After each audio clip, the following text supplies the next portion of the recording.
On part ici de ces deux seules propriétés de la fonction exponentielle. Et à l'aide de ces propriétés, on va construire une suite de points très proches de la courbe. Alors ici, on a placé le point 0, 1. On peut aussi tracer la tangente ici. Alors son équation est simple. Alors elle est tracée ici, hein, y égale x plus 1. Alors je considère maintenant un réel non nul h assez petit et je prends un point d'abscisse h sur la tangente. Voilà. Alors on a un point ici, ses coordonnées sont bien sûr h plus 1. Et si h est proche de 0, évidemment le point m1 qui est tracé ici est proche de la fonction exponentielle. Qu'on trace ici, alors on ne la connaît pas a priori, hein, c'est seulement pour montrer cette proximité. Alors on pose m1h, 1 plus h qui est sur la tangente. m1 est proche de la courbe exponentielle, mais seulement si h est très petit. Construire notre suite de points mn, c'est construire en fait deux suites réelles xn et yn. Voilà la valeur qu'on prendra pour xn, c'est n fois h. Alors on le montre ici. Et si on fait h, si on fait varier h un petit peu, on voit. Voilà, plus de points. Donc ce sont pour ces points-là qu'on va calculer une valeur approchée de la fonction exponentielle. Avec cet objectif toujours, on part d'un point mn proche de la courbe exponentielle.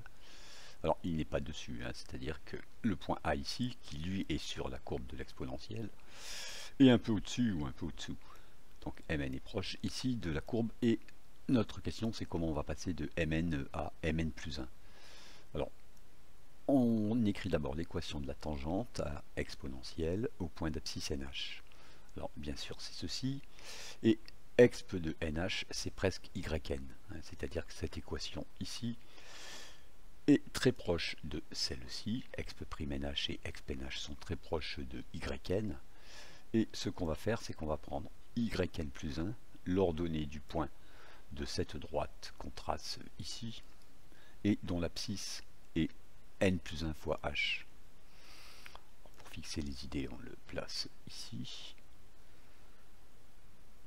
Voilà ce que sera le point mn plus 1. Alors on peut calculer yn plus 1 en fonction de yn, c'est-à-dire qu'on l'obtient ici, on remplace dans cette équation x par n plus 1 fois h. Et finalement, quand on calcule l'intérieur de la parenthèse ici, on trouve juste h, ce qui veut dire qu'on prend finalement yn plus 1 égale yn fois h plus yn, c'est-à-dire 1 plus h fois yn. Xn était déjà arithmétique de raison h, et on voit que yn est géométrique de raison 1 plus h, c'est-à-dire que la suite des points mn a ses coordonnées ici. Et on peut représenter cette suite ici. Alors on rentre ces coordonnées ici, et puis on crée une liste de points avec ceci. Alors c'est fait là, mais avec h égale 1, on réduit h, et on voit les points ici. Alors c'est assez éloigné pour l'instant, mais voilà, on a représenté 50 points. Bon, on voit qu'on a une assez bonne approximation. Ici on a pris n égale 50 points. Notez que si on prend h égale 0, 0, 2, ici on obtient xn égale 1 et une valeur approchée de e puissance 1, hein, qui est 2,7. Bon, on le lit ici. Un dernier point est que si on prend h négatif, les calculs sont encore corrects et on obtient une approximation à gauche de 0 de la courbe exponentielle. Maintenant, montrer que cette démarche est rigoureuse, je ne m'en sens pas du tout capable, hein, très petit, très proche, etc. Ça ne va pas. Par contre, cette formule ici d'approximation, on peut montrer qu'elle est correcte. C'est fait dans un chapitre qui s'appelle logarithme népérien. Dernier point, on est tenté de dire que ceci pourrait être vu comme une conséquence de ce qu'on avait vu ici pour m0 et m1. Mais en fait, élever une égalité approximative à la puissance n, ce n'est vraiment pas sérieux.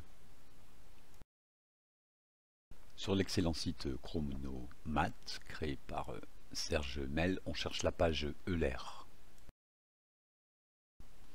La méthode qu'on vient d'utiliser s'appelle méthode Euler, de pas H. Voilà. En hommage à Léonard Euler.